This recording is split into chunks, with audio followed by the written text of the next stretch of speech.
Oh, hello. I didn't see you there. Welcome to my humble domain. I am your host, Bad Guy the Entertainer, or you can call me Mr. Hate. And you are now tuned into another episode of Confessions of a Sex Blogger. And today's reading is I keep a list of everyone I've slept with. It's taught me a valuable life lesson. From Metro's very own sex blogger, Elmara Abgarian. And if you've forgotten who Almara was, here's a quick flashback. You see, he wasn't the first of them I've shagged, so she's just going around shagging neighbors. She's a neighbor shagger.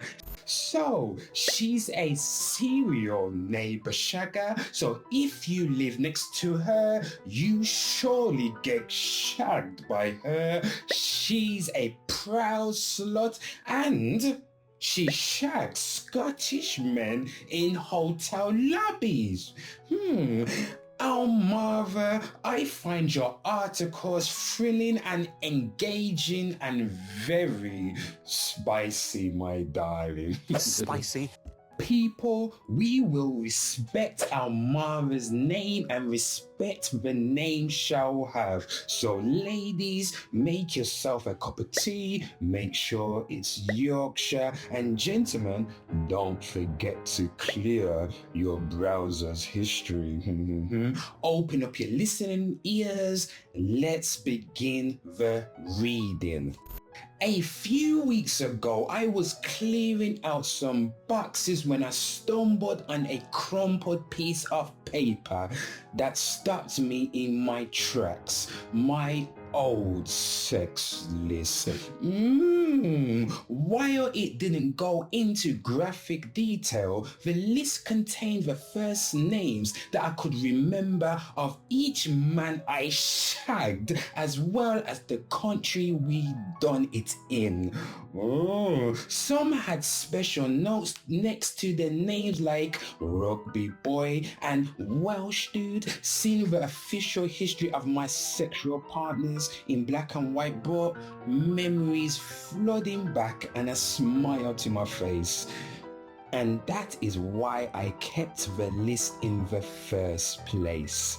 Elmara, you sound like a wild fawn, baby, just traveling around the world and shagging as you go. Anywho, let's continue. I was reminded of this habit a few days ago when reading a story about the supposedly emerging trend of documenting details about the people you slept with on your phone. This is something I have personally done for years, having taken my physical list digital some time ago. When I was on a flight I had forgotten to download a film or bring a book, I entertained myself for an hour by listing the men I had sex with, reminiscing about the great and awful intercourse I've had was far more entertaining than reading the plane safety instructions leaflet for the upteenth time. And apparently, it's not as unusual as one might think. Ooh, Almara sounds like she's been with many men. These days, I've let go of self-imposed slut shaming and I am now quite proud to admit I have had a pretty eventful sex life. There's the year I spent in Australia in my 20s when, within 12 months, the list grew substantially. The men were hot, tanned, and had charming accents.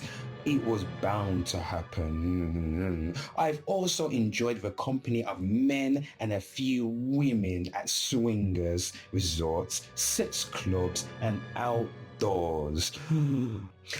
Oh, Amara, get a hold of yourself, you spicy little lady. Anywho, of course, I've also had my share of dry spells too. Ooh, that's a surprise. Like the summer I lived in New York, I imagined it would be an absolute sex fest, but the dial barely moved. All this, the highs and lows of my sexual encounters, are documented on my list. I don't just remember what happened between the sheets, but how I felt with each partner. Elmara, did you think this was Sex in the City? No, Sarah Jessica Parker. Each name represents a special time in my life, and when I see the list again, I'm reminded how young and carefree I once felt, or when I discovered that sex could be more about my pleasure, not just my partner's.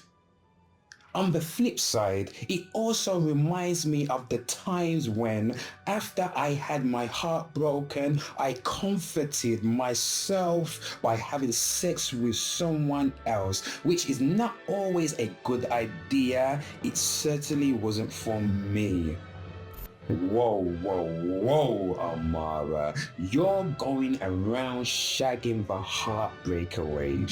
I respectfully say, madam, it sounds like you've lived an unhealthy sexual lifestyle. Anywho, let's continue.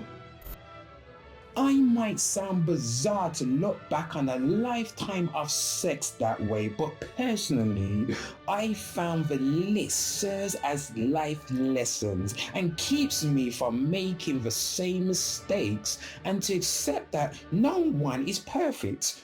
Ultimately, review my sex life helps me understand who I was back then and who I am now. However, there are a few things I would recommend. If you're keeping or considering writing a list of your own, firstly, we're getting tips, people. Firstly, choose a secure location. Don't keep this kind of information on a work computer or shared drive. If you want some extra security, make the document password protected or use a Vault app. Secondly, only keep a list if it serves you positively. It should never be a punishment, so if you open it and cringe, get rid of it. Finally, you don't need to tell anyone if you don't want to, but if your inventory contains a lot of personal details, like first and surname, addresses, or other sensitive information, don't share it publicly. As for myself, keeping track isn't as important to me now as it once was. I've worked through the negative experiences and I have a pretty good memory of the positive ones without having to write them down. Instead, I've kept the piece of paper I found in the box because it makes me laugh, ha ha ha, but maybe I review it again soon just to see how things have changed. Anywho, I will give my professional, unlicensed, factual opinion on this, but first things first, let's see what the readers had said. Canadian Goose says, I'm not sure what the point of this article is other than rent is due, better write about absolutely anything. I'm sure your apparent boyfriend will be thrilled to know and curious to see how he measures up to your previous encounters and just how ground zero things Wow. Dobbins, it's easy to get confused with the telephone directory and your sex list. Wow. Martine, so empowering and inspired.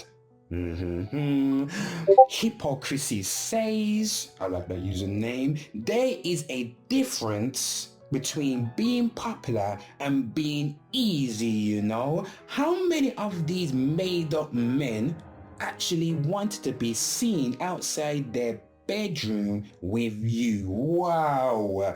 You are the Honda Club 90, fun to ride, but you don't want your mates to see you on it. God damn, that was brutal. That was brutal. Now, here is my professional, unlicensed, factual opinion on this article. You sat on a flight and you didn't have your Nokia 3310, so you took out a notepad and wrote down a list of names of guys you had shagged. The question is, Almara, did you use a condom, or is your vagina for the community? Because Almara, the practice of safe sex is important. It prevents individuals from catching STIs and experiencing other negative consequences. So Almara, there is nothing wrong with being a promiscuous girl, but are you douching? Pussy maintenance is utmost important, because I don't want to live in a world where women just let anyone in and out the pom pom like it was a Tesco 24/7. No receipt.